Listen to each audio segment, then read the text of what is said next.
Welcome to A Beer with Brad, episode 19. Tonight I'm going to talk about some printing issues I've had lately, but first let's talk about the beer. Tonight I'm having an Oktoberfest from Brickway Brewing. Brickway's down in Omaha's Old Market. It started in 2013, which makes it one of the older breweries in town, almost a decade now. Interesting note about Brickway, it started out as Borgata, and then due to some naming conflict they had to change the name, and so they went with Brickway, since they're in the Old Market with all the brick streets. I chose an Oktoberfest. I'm recording this towards the end of September, so we're still clearly in the heart of Oktoberfest season. Family and I just had a great time Saturday down at the Huber House at their Oktoberfest, so I figured let's keep the season going and have another great Oktoberfest. Cheers! So, Oktoberfest by Brickway Brewing. Brickway. This beer, the Oktoberfest, you can get about any store right now. I see it all over the place. So it's easy to find if you'd like to have one too. The beer that you don't see a lot of, which is my favorite beer they make, is called the Epic Blackout Stout. It's a real heavy barrel-aged stout they make in the wintertime. I believe it comes out later in the winter, maybe February. I'd have to double check on that, but it's a great beer. So if you ever have a chance to try that one out, I would go for it if you're a big fan of the barrel aged, the bourbon barrel, the dark heavy stouts. So we're going to talk about printing tonight. I have some different items. If you wonder, I'm not in the normal studio over there with the cameras in the background. I actually took the kids' pictures off the wall and taped up some of my mistakes to the wall, and then figured we'll talk about those. But before we talk about the mistakes, I would like to talk about this one. A while back on social media, I kind of put out two pictures, this one and one that is from the exact same space. This one's the earlier picture, then the other picture is from a little bit later in the same evening. Asking, what do you like better? Do you like the one with the clouds here better, or the one with the clouds here better? It was actually pretty close. I actually think I prefer this one better, so I printed, this is a canvas. It's a canvas wrapped, it's ready to hang, it has a wire on the back so you can hang it right on the wall. Canvases are interesting because, you know, for I'd say the last 5-6+ years, I didn't sell any canvases. I mean, no one was buying canvases at all. And all of a sudden this year, almost every single picture I sold this summer has been a canvas. It's been unbelievable. So for the last art fair at Rockbrook a couple weeks ago, I went ahead and made some canvases. This is one of them. This one actually turned out great. I'm happy with the colors. I'm happy with the brightness, the contrast, just everything about it really turned out good. So I'm happy with this one as opposed to what's taped to the wall behind me. So this one is now just going to hang out here, and maybe someone will pick it up for the holidays, or maybe hopefully I'll have another Beer with Brad virtual holiday pop-up. So, or not virtual, that'd be a live in-person holiday pop-up. So if I still have it then, it'll be there. And then if you're interested, just contact me. This one's 24 by 36. It's a pretty good size. It can fit a lot of places. If you put it above a couch, it's going to look pretty small. If you put it in a conference room, again, going to look pretty small. But for a lot of places around the house, this is real. 24 by 36 is a real nice size. So set this down over here. So what you see behind me is the same picture, the exact same image. Everything about it is exactly the same. So the one on the left here is the first one I ordered. Had a customer order this exact print. This is exactly what they ordered off my website. It's 40 by 60, I believe. Yeah, I'm sure it's 40 by 60. No, that seems big, but in that ballpark, 40 by 60. Always go with your first guess.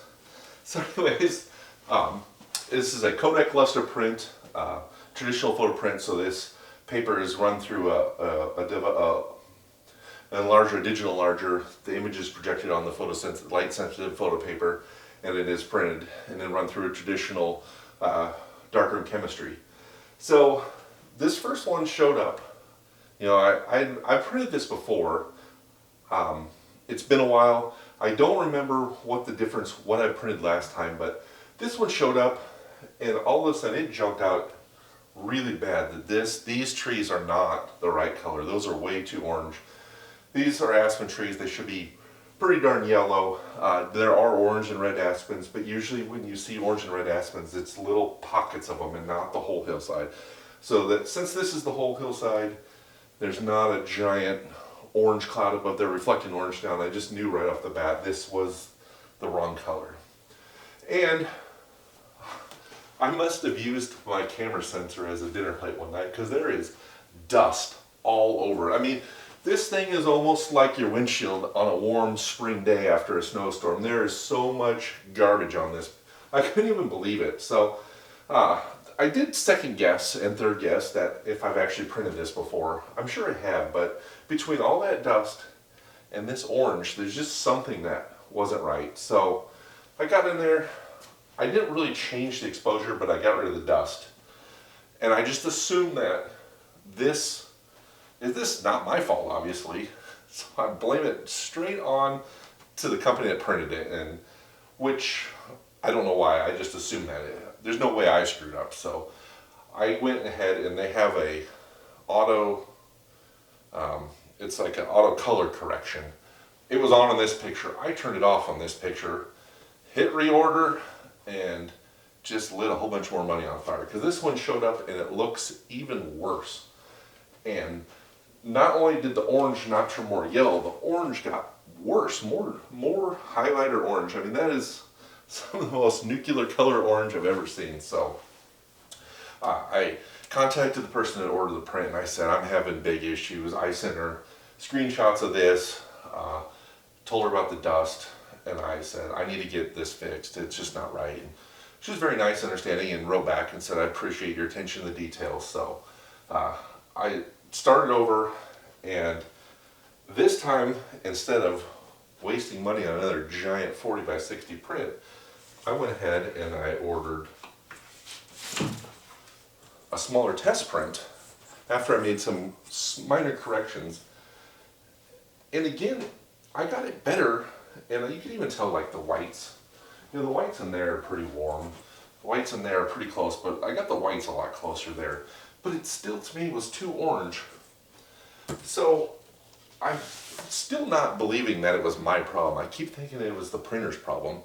So I sent this to Tim Wright at Timmy's Treehouse here in Omaha, who does a lot of printing. Tim made the canvas. Tim does an awesome job.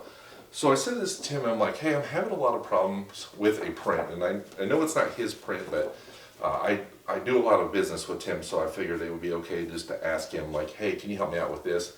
And so I had Tim print. I said, I'm going to send you a print it as is. Don't make any color corrections. Don't blighten it. Don't darken it. Don't do anything. So Tim sent me this, and it's closer, but it's still a little bit dark. You can see the colors are getting better. And then Tim suggested that I brighten it. And so Tim brightened it and printed this one here. And you can see that the colors are way closer. And it makes sense. Like, it dawned on me, like, after the fact, like, when you're doing a silhouette, the colors, you know, if you have a really dark silhouette in the foreground and you have a nice vibrant sunset, you're usually underexposing that sky. When you underexpose the sky, you get more vibrant colors. So this picture, I believe the foreground to actually not be a color issue, not be a white balance issue, but mostly being underexposed. So when I started here, I messed with my exposure a little bit, trying to get things just right, and I actually ended up underexposing the trees more, which made that one turn out even worse. So all said and done, Tim was awesome. He got me all fixed up, got to the right picture, and so now the new one arrived, and yesterday I sent a 40 by 60 in the mail out to Colorado, and hopefully the client will have it tomorrow, and hopefully not, because I don't want to deal with them anymore. Hopefully I just want this print to be over and done with and move on to the next. So kind of interesting how that all worked, and I don't know why. I mean, I've been printing for a long time. I started, in high school I printed in the darkroom. That was a little bit different because you're working with film, but you also did a lot of test strips and different exposures to get everything right. With digital, it's completely different. So I started thinking back, and I realized that in the process of the last year or 6 months, I actually got a new computer. And I never color calibrated or did any of the brightening monitor calibrations to it. So what I did when I got the computers, I opened it up, got it all set up, and I started looking at my website and some of my pictures. And I thought, hey, the pictures look just great. So it's just like the old monitor, and it's good enough. So I just ran with it. And obviously, after I did these, while I was working with Tim to get this, I bought a new updated. I had the Spider Pro or whatever it was called. It's a little monitor calibration that you put on the monitor. So it looks very similar to this. And so then now with the new computer, I upgraded to the Spider X. Recalibrated the monitors. This also checks the ambient light in the room. It tells me in my room where I edit the photos is too bright, but this hangs on your monitor, has the sensor, and I recalibrated the monitors. So between getting them lighter, getting the monitor right calibration, it all kind of came together, and now I have prints I'm happy with. So just to check, double check another photo. Same thing here. This is a picture I ordered for the art fair a couple weeks ago. It showed up, and look how dark that is. I mean, that is, you can't even see some of the detail in there. It's so dark. And this is a printer. This is a print that I had on my website. I don't know that I've ever printed this version, because I kind of went back and looked through some of the other examples I had, and I reprocessed one of them, and I processed it so dark. So again, when I sent the other one to Tim, said, hey, print this without any adjustments. Tim printed this, and it is better. So there is definitely a little bit of a difference between the Kodak paper and then the Epson ink. So, but that is still a pretty dark picture. A lot of detail over here that's gone, and it's, I don't know, it's just not quite there. So Tim took it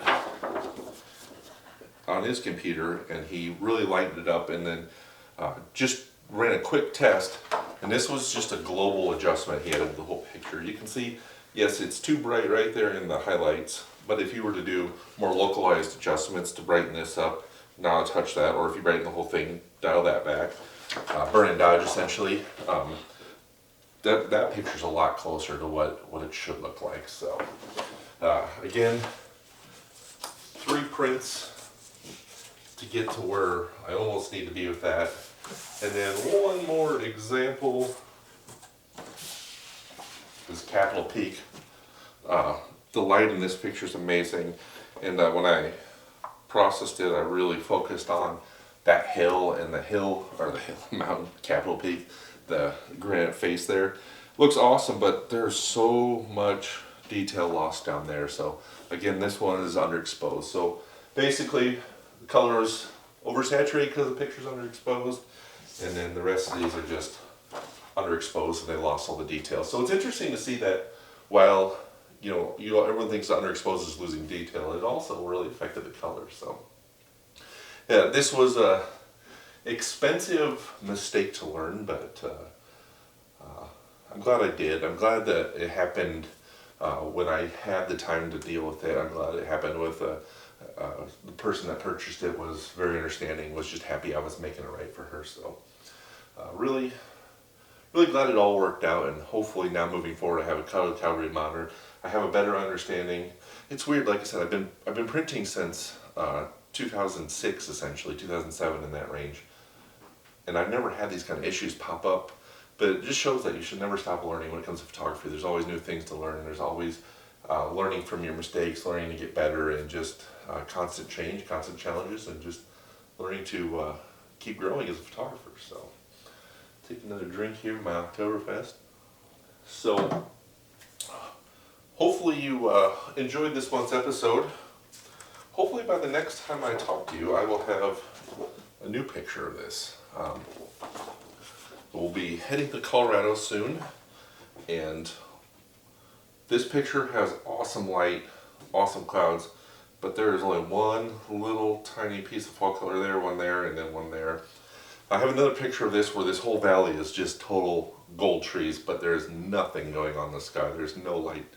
So if I could get a combination of this awesome light with those yellow trees, that would be awesome. And then after Capitol Peak, The plan is to head down towards Ouray, Ridgeway, and Telluride. So maybe some time in Crested Butte too. We'll see how the trip unfolds. But hopefully the trees get turning. Out there in Colorado, it's kind of like Omaha right now. Omaha should be starting to see yellow trees by yesterday or today. And there's very few. There's some oddballs here and there. There's some trees that have kind of a yellow hue to them, but they're still mostly green. But we really, in Omaha and in Colorado, should be a lot more color.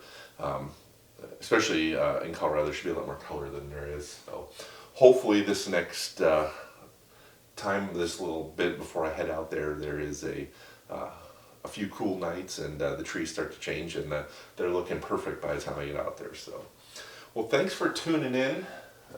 Hope you're enjoying your Oktoberfest season also, and we'll see you again next month.